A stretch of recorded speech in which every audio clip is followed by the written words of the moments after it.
In those days, there was no king in Israel, and everyone did what was right in their own eyes. Until a warrior rises to power, a king chosen by the people. Torment, tragedy, and destruction follow Saul's days. Israel's first king falls on his own sword. A new king is anointed, a king chosen by God, David. A lowly shepherd, a boy with a sling, hunted by a jealous king. Yet even a man after God's own heart is still just a man. A man whose head could be turned, whose sword spilled innocent blood, whose knees were driven to the ground with a broken heart that only one could restore. One who will rule on David's throne forever. David, a king chosen by God, makes way for a forever king who chose us.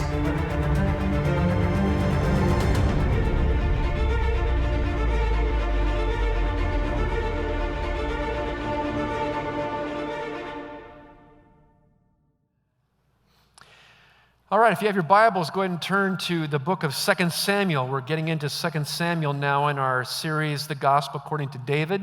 If you're not familiar with where that is in the Bible, there's a blue one in the pew rack in front of you. Go ahead and grab that one and turn to page 258. 258. I'd like everyone to have a printed Bible in front of you. It could be on your device, but I want the words there because we're going to be going through the entire chapter of chapter 6 in 2 Samuel, and it's important for us to see where we're going with this, okay? I want to start this morning off a little bit with a couple of questions, and the questions are here. What is our greatest need? And I think collectively, but also individually. Let's talk about this.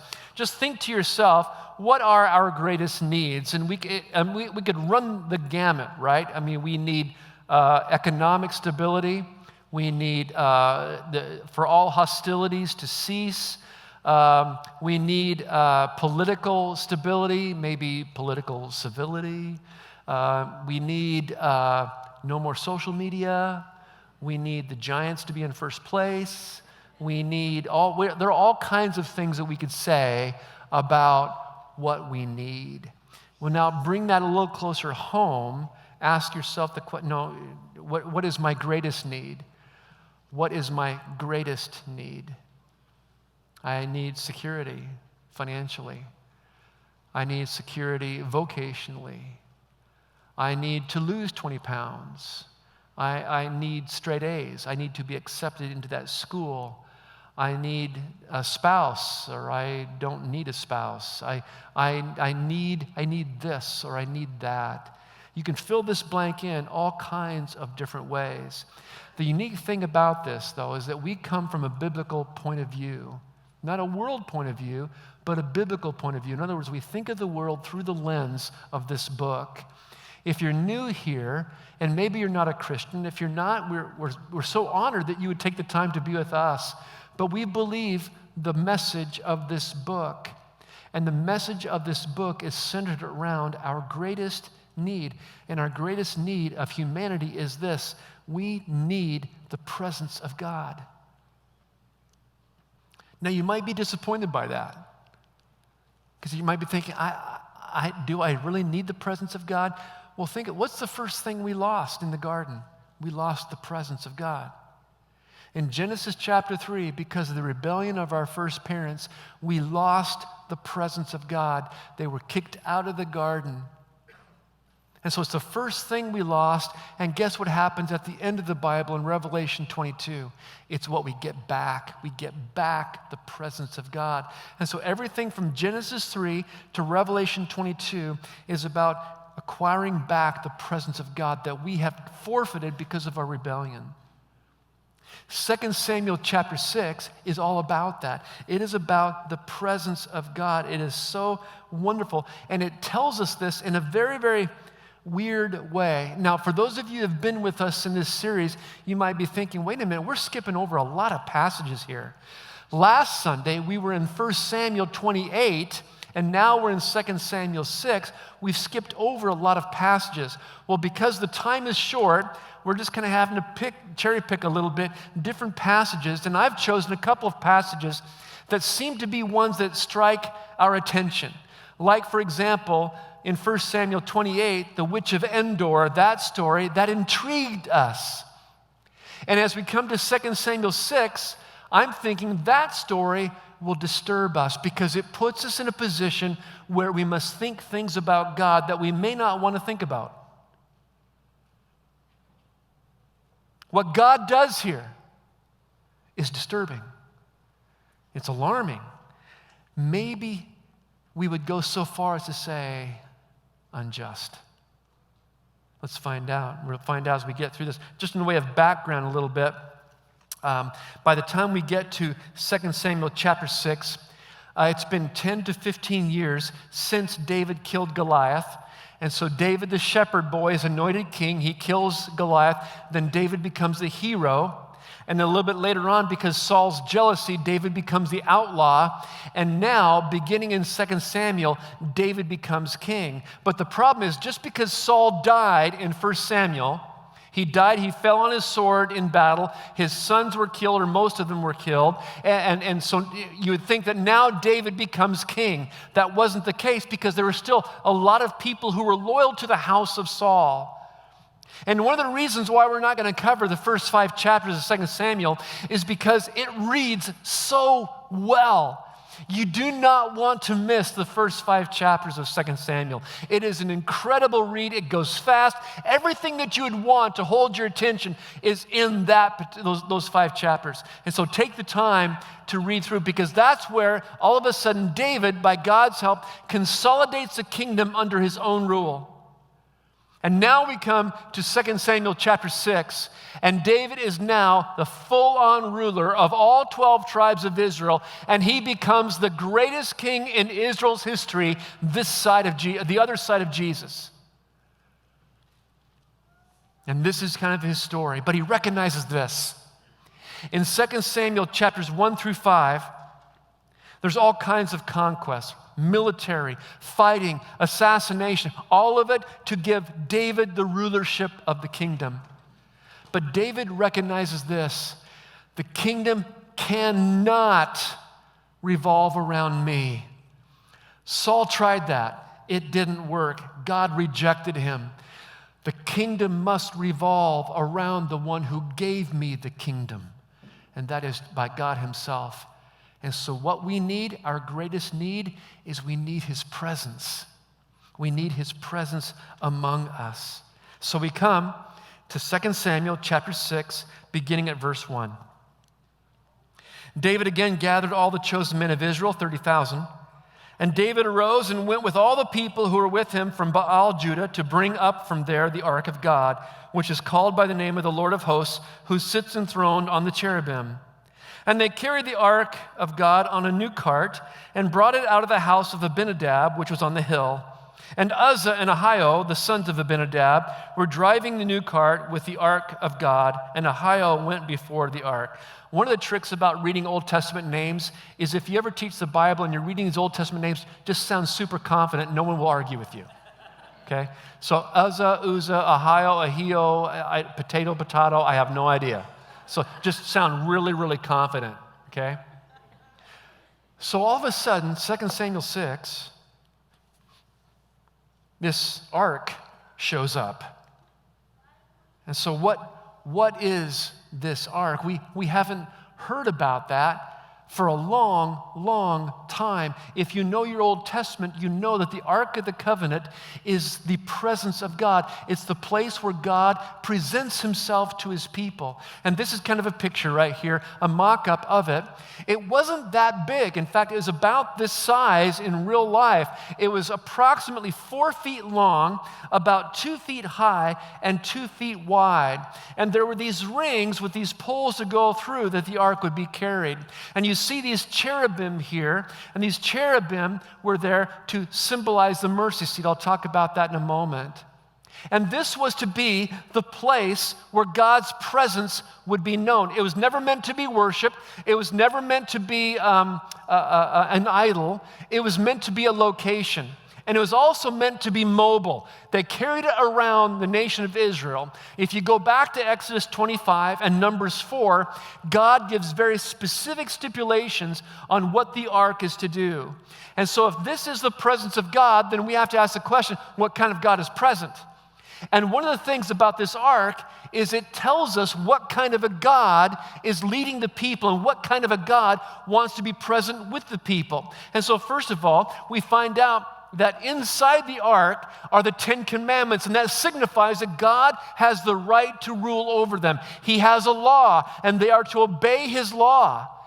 And what happened is when the ark was made, Moses took the tablets that God had given him of the 10 commandments and placed them inside the ark to remind the people that the God that is involved in the presence here is a God that rules.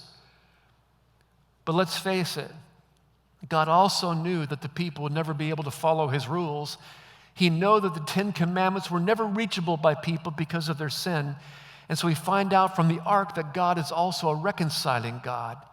On that mercy seat, right below the wings of those 2 angels, that was the place where the high priest would go in once a year on the Day of Atonement, or what we would know as Yom Kippur, and he would take an innocent lamb's blood and sprinkle it on the mercy seat, and there God would accept that as atonement or covering of the sins of Israel. He would reconcile with them. So far, the ark tells us that God is a God of rulership and that God is also a reconciling God. But inside the ark as well, there was a jar, and it was a jar full of manna, the same manna that God gave the Israelites while they were wandering in the wilderness every single day except for the Sabbath. And that manna was there in the ark to remind the people that not only does God rule, and not only does God reconcile, but God provides.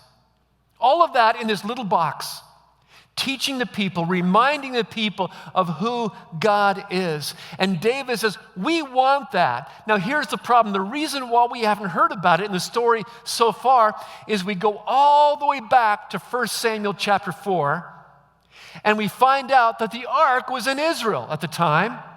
And Hophni and Phinehas, the 2 evil sons of Eli, the high priest, they are getting their rear ends kicked by the Philistines. They're losing the battle. And so Hophni and Phinehas thinks, you know what? Let's take the ark into battle. And if we take the ark into battle, God will be with us and he will give us victory over the Philistines. They thought that the ark was kind of the Hebrew version of a rabbit's foot. We'll be lucky. We'll get the luck and we'll be able to get the victory over the Philistines. They take the ark into battle with the Philistines. The Israelites are decimated. Hophni and Phinehas are killed. And the Philistines, they take the ark into their own possession. And it's a great read because they take the ark and they put it into their own temple to their own god called Dagon. And there they walk away and put the ark. The next morning they come in and Dagon is face down at the feet of the ark. And so they put Dagon back up because that's what you have to do with an idol when it falls. And they walk out and they come back the next day and Dagon's head is severed and his feet are severed. And so they're thinking, well, this isn't good. And then on top of that, all the men of Philistia, they get tumors on their body, sores on their body, all over their body. And they know it's all because of this stupid ark. So they put the ark on a cart, have 2 oxen, and they point the oxen towards Israel and said, none of that, get out of here. So the oxen wander off with the ark of God, and it lands at the house of Abinadab with his 2 sons, Uzzah and Ahio. It's been said that the Ark of the Covenant was there at the house of Abinadab for 50 to 70 years. It has been conspicuous by its absence. Saul was not interested in it at all. And David, once he receives the kingship, he says, this kingdom cannot revolve around me because I didn't acquire it. It's been given to me. And so I will worship the one who has given me this kingdom, and our God will become center once again of our kingdom. And so this is one of those moments, and I know that I've been talking to some of you, For those of us who are raised in Sunday school, we like to think that David wore the cape, that he was a superhero. He was the first avenger. That he was just this magnificent warrior, and he was. But what we've been trying to do is to show that David is just as messed up as you or I. That whatever David has, it's because God has given it to him. Whatever David is, it's because God has chosen him for that. And so in essence, there's nothing special about David except that he was chosen by God to be king of Israel. But this is one of those moments when we're going, yay, David, good job. He recognizes, I don't want this kingdom to revolve around me. I want to revolve around the God who's given me this kingdom. And so to do that, we need his presence. Go get the ark. That's what's happening here. Verse 5. It's a great celebration. And David and all the house of Israel were celebrating before the Lord with songs and lyres and harps and tambourines and castanets and cymbals. And when they came to the threshing floor of Nacon, so here they are, you can hear it, the band is playing. People are dancing. All the high schools have come with their band and the horses and all. It's just a parade. And at the center of the parade, the guest of honor is the ark of God. And it's coming in on a cart driven by 2 oxen, Ahios in the front and Uz in the back. And boy, howdy, they are eating it in. Yeah, it's been at our house for 50 years. We'll give it to you. Or whatever. I don't know. I'm reading into it a little bit. So you can imagine what's going on. It's amazing. The presence of God is coming into our presence. This is a good thing. They get to the threshing floor of Nacon. Uzzah put out his hand to the ark of God and took hold of it, for the oxen stumbled. Uzzah did what you or I would do. The oxen stumbles, the ark might fall off the cart. So to keep it from falling off into the dirt, he puts his hand out to steady it. Makes sense, right? And the anger of the Lord was kindled against Uzzah, and God struck him down there because of his error, and he died there beside the ark of God. And all God's people said, huh?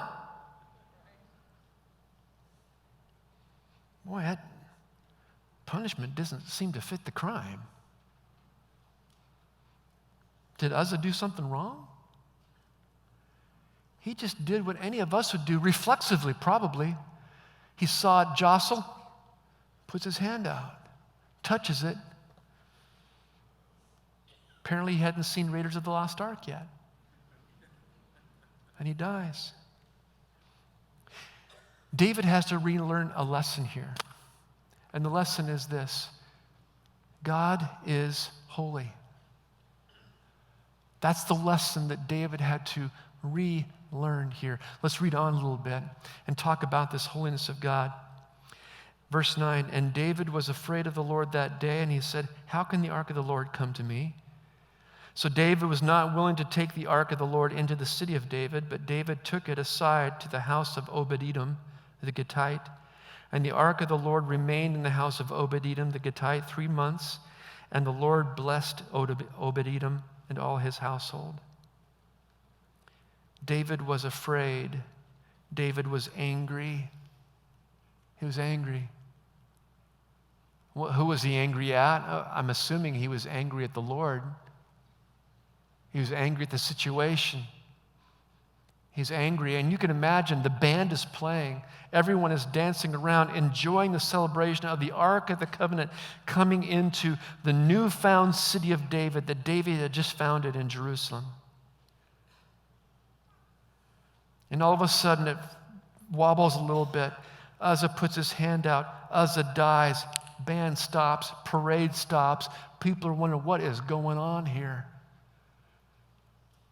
What is happening?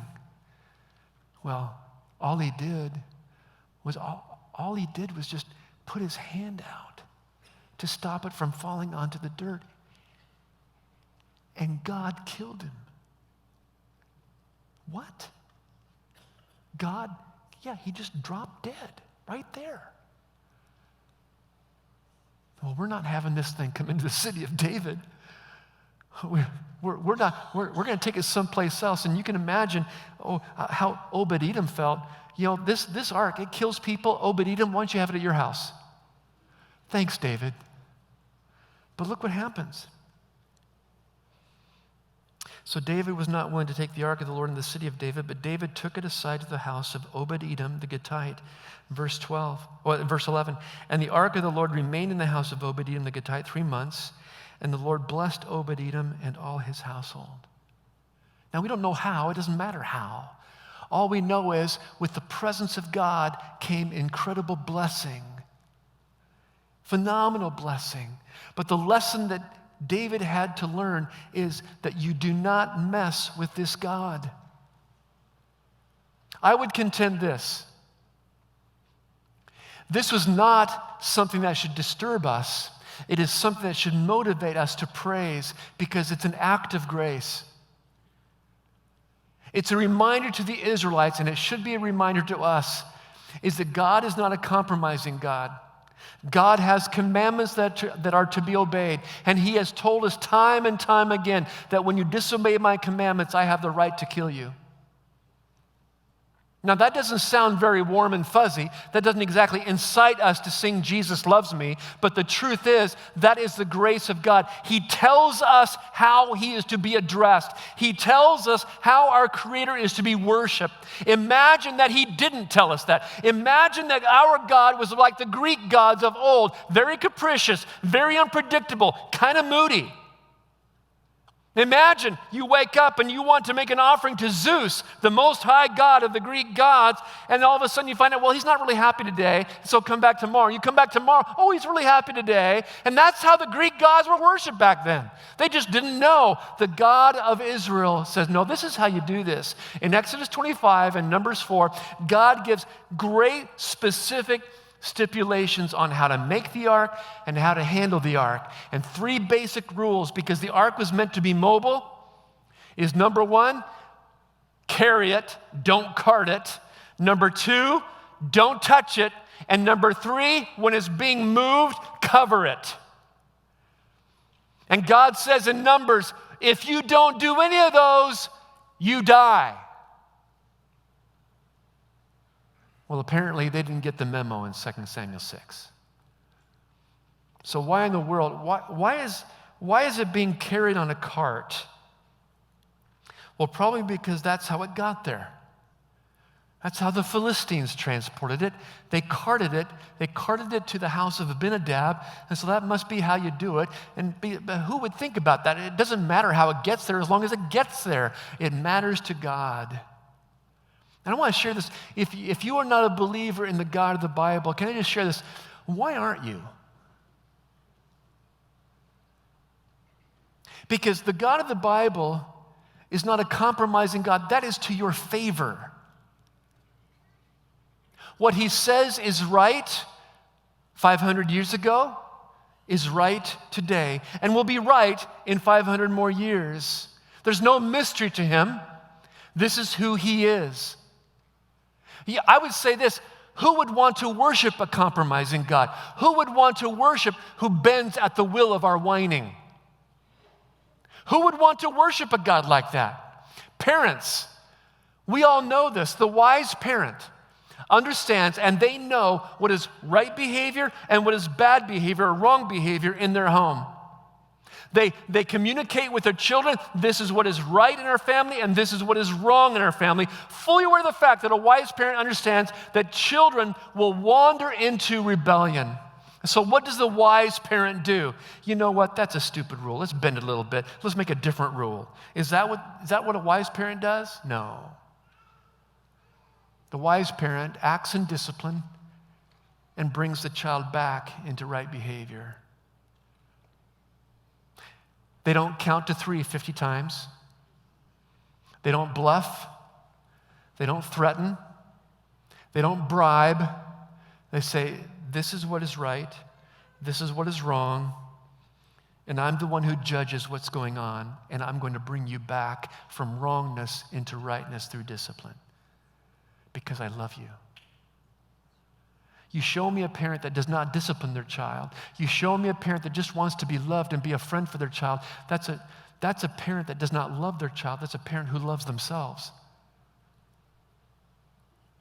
And we worship a God like this God that all of a sudden, this Uzzah reaches out and touches. Why did Uzzah have to die? 2 reasons. Because Uzzah did not know who his God was, and he did not know who he was. The reason why we get so upset with the judgment of God is because we fail to understand our own personal wickedness. Do you realize that every one of us in this room are Uzzahs?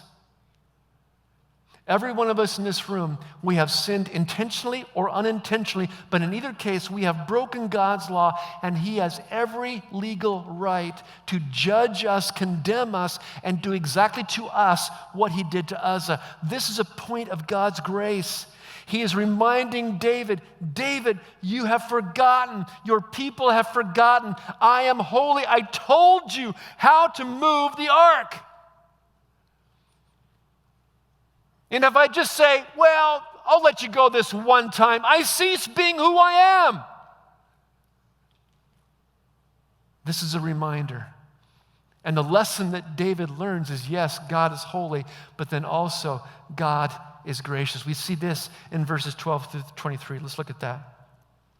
And it was told King David, the Lord has blessed the household of Obed-Edom and all that belongs to him because of the ark of God. So David went and brought up the ark of God from the house of Obed-Edom to the city of David with rejoicing. And when those who bore the ark of the Lord, did you get that? Here comes the ark one more time.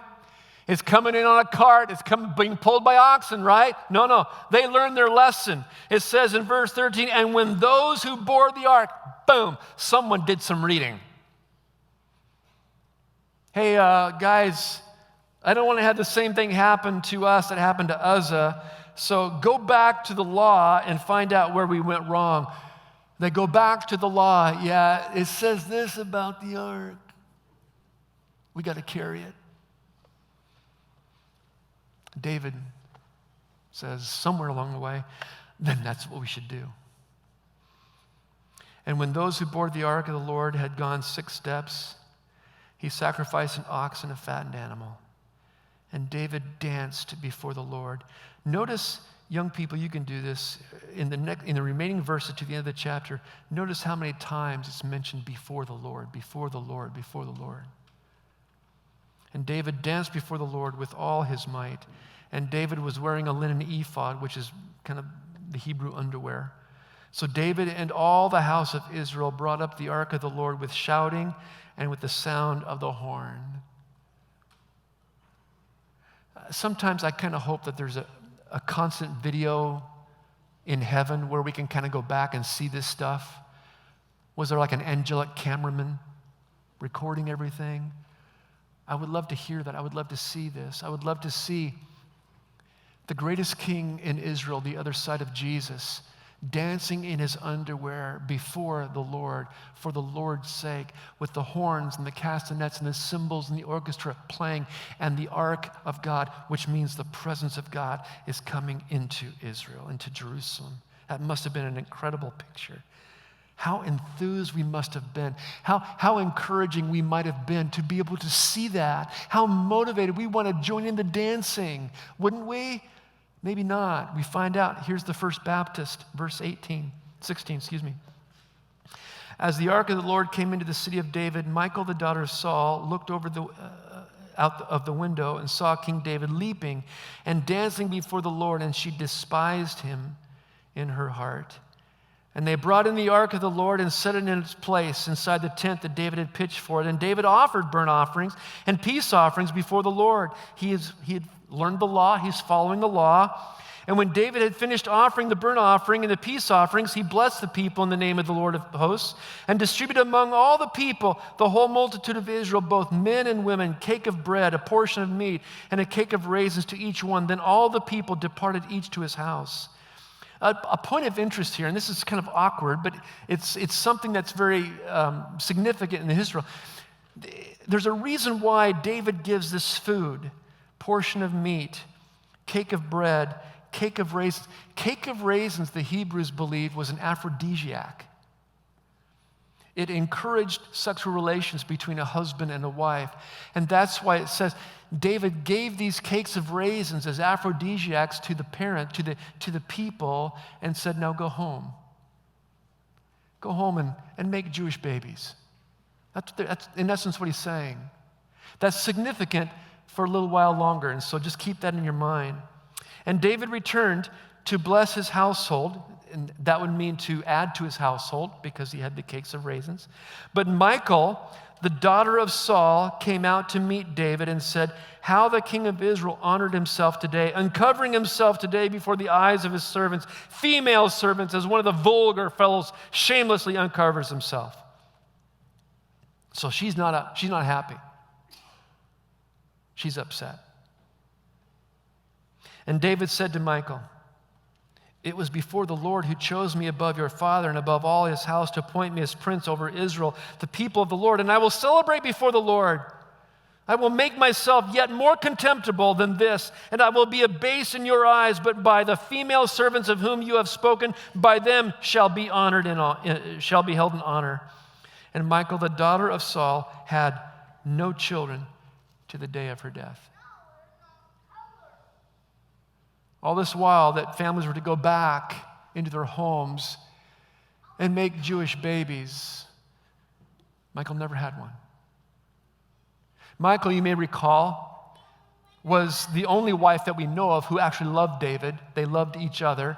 Michal was Saul's daughter. Notice that it says, as it mentions Michal, that not once does it say Michal, the wife of David. He says Michal, the daughter of Saul, 3 times. Michal, the daughter of Saul. Michal, the daughter of Saul. Why is the historian wanting us to know Michal as the daughter of Saul and not Michal, the wife of David? Because that's what her gripe was. Saul, his whole reign was about appearances. Remember when God rejected Saul as king back in 1 Samuel 15? Samuel delivers the bad news to Saul.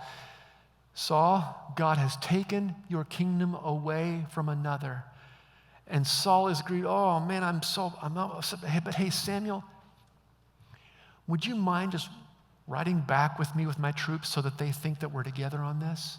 He was all about appearances. Michal had learned that from her father. "David, you look like an idiot out there. You don't look like a king. How dare you dance in your underwear in front of all those servant girls? What is going on with you? That is not how a king appears." And what's David's response? "Man, I'll go buck naked if I have to." That's kind of what he's saying. If you want me to be contemptible, I'll be contemptible because this is about who God is. This is about the presence of God. I think that is so powerful and so wonderful of a revelation to us, that God is so gracious that he had the right to probably toast a bunch of people around that ark, but he chooses to go after Uzzah as a reminder, I am not someone to be trifled with. I am not someone to be minimized. I am your creator. I am your ruler. I am your reconciler. I am your provider. And this is how you worship me, and no other way. And so David is just dancing before the Lord because he understands 15, 20 years ago, I was an insignificant shepherd boy in the hills of Bethlehem. I was so insignificant that even though I was number 8 in the birth order, I was number 8 in everything. I was a nobody. And now, God has made me this. He spared me with the giant. He spared me with Saul. He spared me with all of the enemies. He has spared me, and now he has given me this. How could I not worship him and honor him in everything that he's done? Because David understands even his own wickedness. He understands that God is so holy, but he also understands that God is so, so gracious. So how do we respond to this? How do we respond to the presence of God? So let's look at some of the characters in the story, and maybe you fit one of them. How about this, the Israelites? I respond to God's presence so I can get something else. Maybe that's why you're here today. You're here today because you want God to heal your marriage. And so I'll go to church, and God will see me at church, and good things will happen to me. A lot of people believe that. I'm here today. I'm going to worship God. I'm going to honor God. I'm going to give some money. I'm going to sign up and do a group. I'm going to take some people out to lunch because I want God to do this in my life. You want a lucky rabbit's foot. You want to use God. The beautiful thing about the gospel of Jesus Christ is that we do not find God useful, we find him beautiful.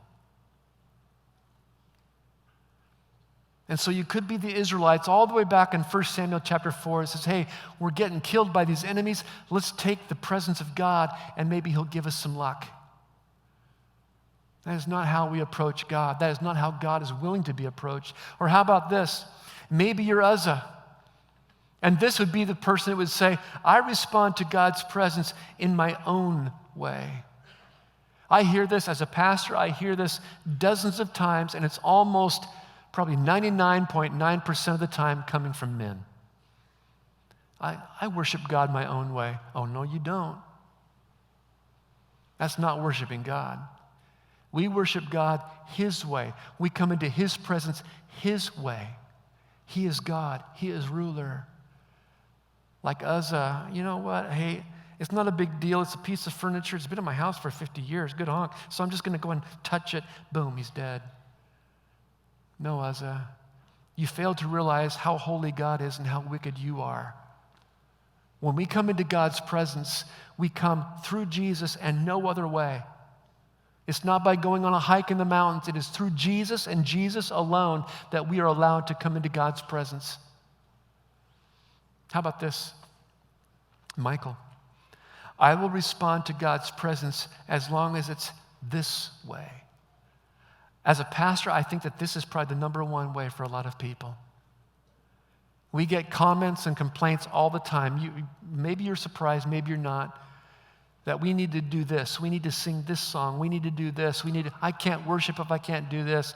Our job is not to get you into an emotional experience so you can love Jesus. If the cross of Christ does not blow your hair back because of his mercy and his love and his forgiveness, then no amount of singing will ever do that. And so when we gather together, our mission here, I'm speaking for you, Pastor Brian, but okay, you just raise your hand, all right. When we gather together, the mission is not to make sure we sing the songs that you like. It's to sing the songs I like. No. The mission that we have is that we, as the people of God, we've been apart for a whole week and we gather together in this room and we want to be absolutely like David. We want to be absolutely overwhelmed with the goodness of God and his holiness, that God, this same God that struck Uzzah because of improper worship is the same God that has every legal right to strike me and you, and he chose not to. Instead, he struck his son. Jesus became Uzzah. Jesus became Uzzah. And he hung between heaven and earth. He hung there with your sin and mine, and God killed him using the hammer and nails of Roman soldiers and a sword. And Jesus Christ became that lamb. Jesus Christ and his blood became the fact that now we can come into the presence of this reconciling God, fully aware of the fact that we have snubbed our nose at his rulership, knowing now because of Christ, he is our provider. This is the presence of God. We now are given exactly what we need in Christ. Because Jesus Christ died so that we could live. Uzzah died so that the Israelites would know that this God is not someone to be messed with. It's not someone to be compromising with. It's not someone to whine to. This God is holy. And he's gracious. And he's inviting us in his way through Jesus. That's Michael. David, I cannot contain my joy that God is willing to be present with me. That's my prayer for my life. I don't need songs that I like or songs I don't like to get that. I'm not concerned about that. I don't put that responsibility on anybody. I want to be overwhelmed by what God has done for my wicked, wicked soul. So that now I don't have to be afraid like Uzzah. I can be able to go into God's presence, and so can you through Jesus Christ, and be accepted and be loved and be brought into a family that you are now an adopted child of God. And now he gives you all of the rights he gave to Jesus. And God looks at Jesus as if he lived your life, and he looks at you as if you lived Jesus' life. And that constantly overwhelms us. And on those times when it doesn't, that should disturb us. It should bother us. Why am I not in awe of what Christ has done for me? Why is that? What's going on with my soul? Why am I ho-humming my way through church? Why am I ho-humming my way through Christian life? Why is it that I can live without reading my Bible for months? Why is that? Why is it I can survive without Christian fellowship? Why is that? If I believe that Christ is my Lord and my Savior, why doesn't it matter? It's not a matter of song selection. It's not a matter of Hume Lake or Alliance Redwoods. It's a matter of my own soul. And there are those moments in my own life when no song, no reality, no prayer gets me out of a funk that I'm in, but I know that there is a God with me in that funk, that he is there. And so you see, the question that we have here, I can't remember if it's on the wall or not, Alex, but the question we have is not who's against us. That's not what we wrestle with. It's not who's against us. Oh, good, it is. We're defined by who's among us. So we're not defined by who our enemies are. We're defined by who's among us, living with us. His presence. It's all about that. It is all about his presence. God in the gospel has given us our greatest need, his presence. Believer, does that kind of blow your socks off? If not, don't feel guilty about that, but ask yourself why. Why is it that the truth of the gospel means nothing to me?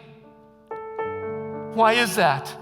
I know I've got all kinds of needs. I've got marriage needs. I've got physical needs. I've got life needs. I've got parenting needs. I've got financial needs, vocational needs. I've got all these needs. But why is it that the greatest truth in the universe, that God became flesh and dwelt among us, why does that not matter to me?